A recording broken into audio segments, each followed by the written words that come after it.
అందరికీ నమస్కారం. ఈరోజు మరొక మంచి కథతో మీ ముందుకు. ఈ కథ జంతు ప్రేమికుల కోసం. కథ పేరు అమాయకుడు. రంగన్న 10 ఏళ్లు నిండని పసివాడు. అయినా వాడిది ఈడుకు మించిన ఆలోచన. పాపం తండ్రి చిన్నప్పుడే పోయాడు. తండ్రి వానికి విడిచిపెట్టినదల్లా ఒక ఆవు. అదంటే రంగన్నకు ప్రాణం. ఆ ఆవు పాలు అమ్ముకొని వాడు వాడి తల్లి పొట్ట పోసుకునేవారు. తనకు తిండి లేకపోయినా సహిస్తాడు, కానీ ఆవు పొట్ట ఏ పాటి వెలితి అయినా రంగన్న సహించలేకపోయేవాడు. కాలమానం మారింది. వాళ్ల పొట్ట నిండటమే కష్టమైపోయింది. ఇక ఆవునేం పోషించగలరు? ఒకరోజు సాయంత్రం రంగన్న గడ్డిమూట భుజాన వేసుకొని వస్తున్నాడు. ఇంతలో ఆ దారిన ఎవరో ఇద్దరు ఒక ఆవుని లాక్కుపోతున్నారు. చూడగా అది తమ ఇంటి పక్క నుండే సుందరయ్య గారి ఆవే. రంగన్నకి దుఃఖం పొంగి పొర్లి వచ్చింది. వాళ్ళు ఎవరో, ఆ ఆవుని అదా ఎక్కడికి లాక్కుపోతున్నారో ఎందుకో తెలుసుకుందామని వాళ్ల వెంటనే వెళ్ళాడు. వాళ్ళు బందెలిదొడ్డి చేరుకొని తాము తోలుకు వచ్చిన ఆవుని లోపల కట్టివేశారు. మేత తెచ్చి పడేసి నీళ్లు పట్టారు. రంగన్న వాళ్ళ దగ్గర పోయి, ఈ ఆవు సుందరయ్య గారిది కదా, ఇక్కడ కట్టివేశారెందుకు అని అడిగాడు. ఊళ్ళో వాళ్ల చేళ్లలో పడి మేస్తుంటే కట్టిపడేయక ఏం చేస్తాం అన్నారు వాళ్ళు. అలాగా అంటూ రంగన్న ఇంటికి వెళ్ళిపోయాడు.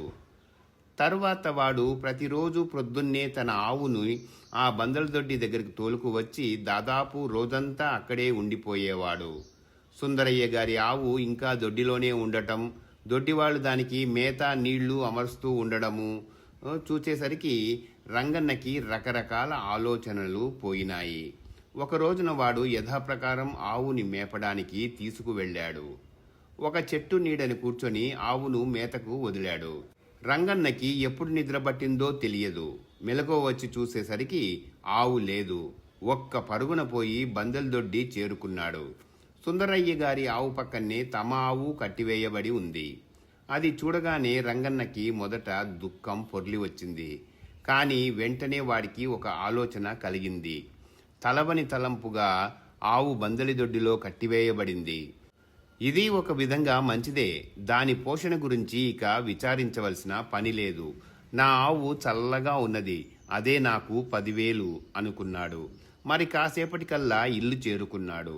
ఆవు ఏదిరా అని అడిగింది తల్లి. ఉందిలే ఒకచోట, క్షేమంగానే ఉంది. దాని పోషణ గురించి మనకు చింత ఏమీ అక్కర్లేదు. మన సంగతి మనం చూసుకుంటే చాలు అన్నాడు రంగన్న. అదేమిట్రా అలా అంటావు? మన ఆవుని మరెవళ్ళు పోషిస్తారు? ఎందుకు పోషిస్తారు? ఎవరో తీసుకెళ్లి మన ఆవును పోషిస్తే మటుకు మనకేం లాభం? ఎవళ్ళన్నా తీసుకుపోయి మేపితే వాళ్లే దాని పాలు పితుక్కుంటారు కదా, మరి మన మాట అని అడిగింది తల్లి. అదంతా స్థిమితంగా చెబుతాలే అన్నాడు రంగన్న. ఆమె ఊరుకున్నది. ఆ రోజే రంగన్న బందెలదొడ్డి దగ్గరికి వెళ్ళి అక్కడ కాపలా వాళ్లతో, నేను మీతో పాటు ఇక్కడ పశువులకు కాపలా ఉండేదా అని అడిగాడు. అందుకు వాళ్ళు, మాదేమున్నదోయ్, మునసబు గారిని అడుగు అన్నారు. వెంటనే రంగన్న మునసబు గారి దగ్గరికి వెళ్ళి ప్రాధేయపడ్డాడు. అబ్బాయ్, ఇది చాలా కష్టమైన పని. నువ్వు చూడబోతే బొడ్డూడని కుంకవి.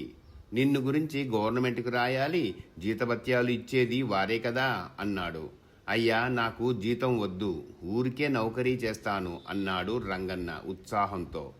సరేనన్నాడు మునసబు. మరునాడు ఉదయం రంగన్న చద్దన్నం తిని బందెలదొడ్డికి వచ్చాడు. మరి కాసేపటికి రంగన్న తల్లి లబోదిబోమని మొత్తుకుంటూ అక్కడికి వచ్చింది.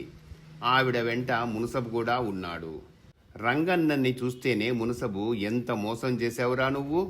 ఆవును ఊళ్ళో వాళ్ల చేలోకి వదిలి ఏమీ ఎరగనట్టు ఊరుకోవటమే కాకుండా నాకు టోపీ వేసి బందెలదొడ్డి కాపలాకు నౌకరుగా కుదిరావా అంటూ నిప్పులు కక్కాడు. రంగన్న తల్లి మునసబు గారి కాళ్లా వేళ్లా పడి, ఈ ఒక్కసారికి క్షమించండి బాబు అని వేడుకున్నది. సరే, పైకం చెల్లించి ఆవును తోలుకుపోండి అన్నాడు మునసబు. బాబు కనికరించండి, చేతిలో చిల్లిగవ్వైనా లేదు అని మొరబెట్టుకుంది ముసలిది. ఇంతలో రంగన్న ముందుకు వచ్చి, బాబు డబ్బు అడక్కండి, మీ ఇష్టమొచ్చిన శిక్ష విధించండి అన్నాడు. సరే, వీడిని 6 దెబ్బలు కొట్టండి అని మునసబు ఉత్తర్విచ్చాడు. రంగన్న చేయి చాచాడు. కాపలావాడు కొట్టడం ప్రారంభించాడు. 4 దెబ్బలు పడినాయి. తట్టుకున్నాడు రంగన్న. 5వ దెబ్బ పడటంతోటే స్పృహ తప్పిపోయాడు. కొంచెం సేపటికి తెలివి వచ్చింది. 6వ దెబ్బకు మళ్లీ చేయి చాచాడు రంగన్న. మునసబు హృదయం కరిగిపోయింది. ఆగండి అన్నాడు. వెంటనే రంగన్నని తనతో పాటు ఇంటికి తీసుకుపోయాడు. వాడు కొంచెం స్థిమితపడ్డాక మునసబు, అబ్బాయి, ఇలా మోసం చేయడం తప్పు కదా అని అడిగాడు.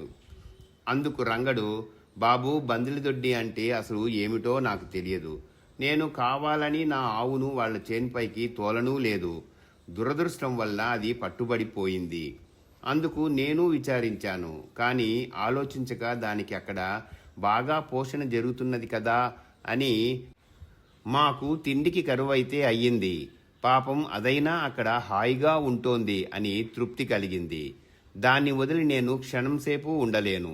అందుకనే జీతం భత్యం లేకపోయినా నౌకరీ ఇప్పించమని కోరాను. ఇప్పుడు మీరు ఆవుని తోలుకెళ్ళమంటున్నారు.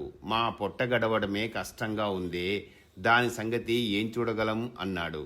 మునసబు రంగన్నని చేరదీసి, ఎంత అమాయకుడివిరా రంగన్న, ఊళ్ళో వాళ్ల పశువుల్ని మేము ఊరికే పోషిస్తామనుకున్నావా?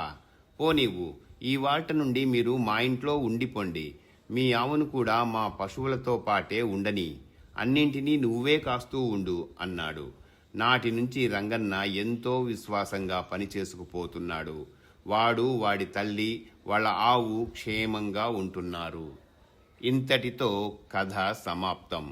ఈ కథ మీకు నచ్చినట్లయితే లైక్ చేయండి, కామెంట్ చేయండి, తప్పకుండా షేర్ చేయండి, మర్చిపోకుండా సబ్స్క్రైబ్ చేయండి. అందరికీ ధన్యవాదాలు. ఇక సెలవు.